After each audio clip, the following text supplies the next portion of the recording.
Hola jóvenes, bueno, vamos con la siguiente clase que es control de lazo abierto y control de lazo cerrado. Bueno, primero el lazo abierto es el más sencillo. Dice, los sistemas en los cuales la salida no afecta la acción de control se denominan sistemas de control en lazo abierto.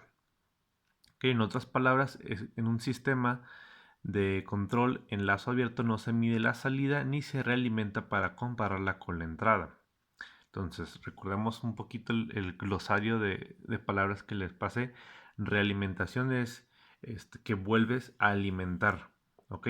Está mal dicho retroalimentación, porque retroalimentación significa es comer como para atrás. Realimentación es lo alimentaste, vuelves a alimentar. Entonces, en sistema de lazo abierto, tú realmente no sabes cómo es la salida. Entonces tú nada más haces una acción, pero no sabes si la estás haciendo bien o no. Entonces, ejemplos de lazo abierto hay muchos. Por ejemplo, bueno, aquí hay un ejemplo práctico que es una lavadora, sobre todo las antiguas, que tú empiezas la lavadora a girar, le mete agua caliente, pero realmente no sabes qué tan caliente está el agua o qué tanta velocidad necesita la lavadora, el motor, empezar a girar. Entonces realmente la lavadora hace acciones, pero no sabe si está bien o está mal. Sí, para que sea de lazo abierto no se sabe bien la salida. Ejemplos más como estos prácticos hay muchos. Podría ser un aire acondicionado sin que tú realmente nada más, por ejemplo, los del carro, que tú nada más aplicas velocidad 1, 2, 3, 4, no sabes qué tan frío está, qué tan caliente está. La intensidad de un motor, sobre todo en los ventiladores, por ejemplo, de que tú le pones 1, 2, 3, realmente no sabes a cuánta velocidad está girando el motor. O sea, nada más ahí es más rápido, más lento, ¿ok? O sea, cosas que realmente no se tiene un buen control de lo que se está haciendo. Obviamente, pues son los más numerosos porque son los más sencillos de hacer. O sea, realmente un control leve son en este caso los abiertos. Ahora, lazo cerrado. Los sistemas de control realimentados se denominan también sistemas de control en lazo cerrado. En la práctica, los términos de control realimentado y control de lazo cerrado se usan indistintamente.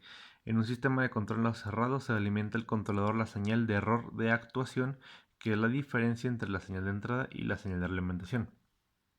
Entonces, como estaba viendo un poco la clase pasada, en un sistema de lazo cerrado con realimentación, sin importar qué perturbaciones haya, la salida va a cumplir lo que se tiene que hacer.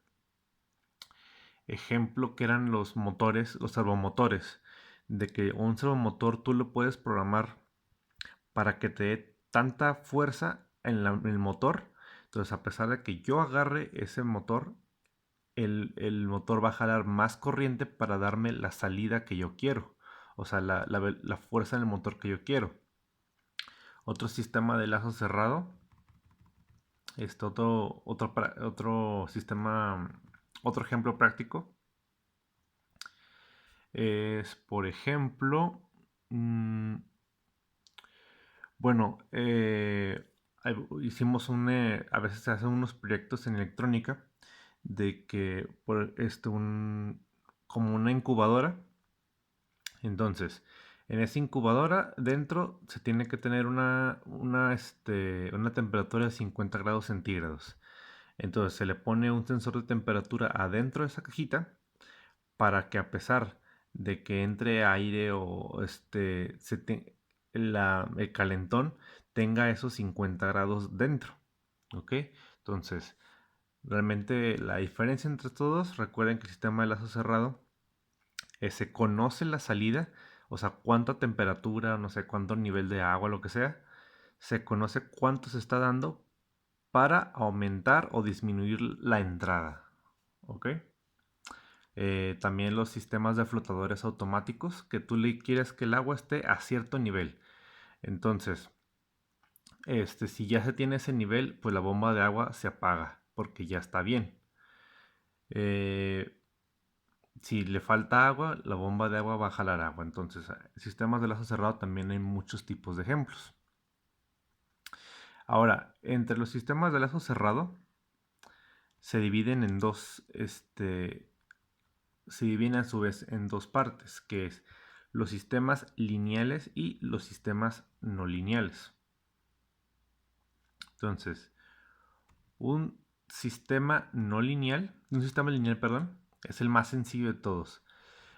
Bueno, aquí se considera un sistema lineal como una caja negra que tenga un efecto de proporcionalidad. ¿Ok? Esto se refiere a que si una entrada está relacionada directamente con la salida, entonces si yo aumento una entrada, o sea, la variable de entrada, la variable de salida va a aumentar. Si yo disminuyo la variable de entrada, la variable de salida va a disminuir. ¿Ok? Esa es su principal característica. Eh, Otra característica que tiene el sistema lineal es la superposición. ¿Ok?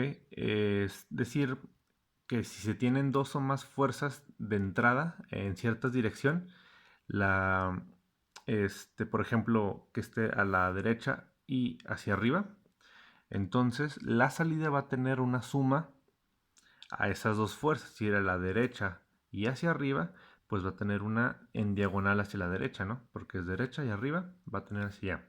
Esa es la superposición. O sea, que esté en una suma de sus dos fuerzas, ¿ok? O más fuerzas. Ahora, un sistema lineal, como se representa, es por medio de esto. Una recta.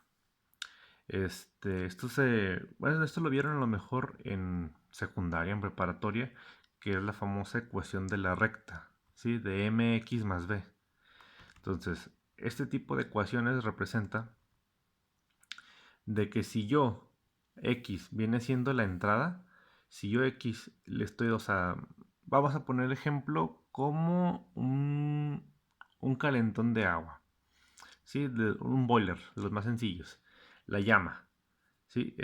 Si yo aumento la llama, la temperatura del agua también va a aumentar. Entonces digamos que X es la temperatura de la llama y Y es la temperatura del agua. Entonces, si yo aumento la temperatura de la llama, la temperatura del agua va a aumentar. Es por eso que es como si fuera, es una recta en diagonal. Esto va subiendo también, ¿ok? Se comporta así. Si yo disminuyo la temperatura de la llama, también la temperatura del agua va a caer. Por eso es una recta. ¿Ok? Recuerden todas las dudas que tengan, por favor, háganmelas saber. Ahora, en un sistema no lineal, el movimiento de la salida no es directamente proporcional a la fuerza de entrada. Los sistemas no lineales tampoco siguen la ley de superposición. Esto significa que la respuesta de salida no es proporcional a la suma de las fuerzas de entrada. ¿Ok? Su comportamiento es el de una parábola. ¿Sí? También en clases de secundaria preparatoria, la ecuación de la parábola que ya tiene un x cuadrada. Sí, ya tiene un comportamiento cuadrado. Estos tipos de sistemas no lineales ya son muy raros. Bueno, esto se utiliza ya en controles muy avanzados. Algo, por ejemplo, bueno, si ven un ejemplo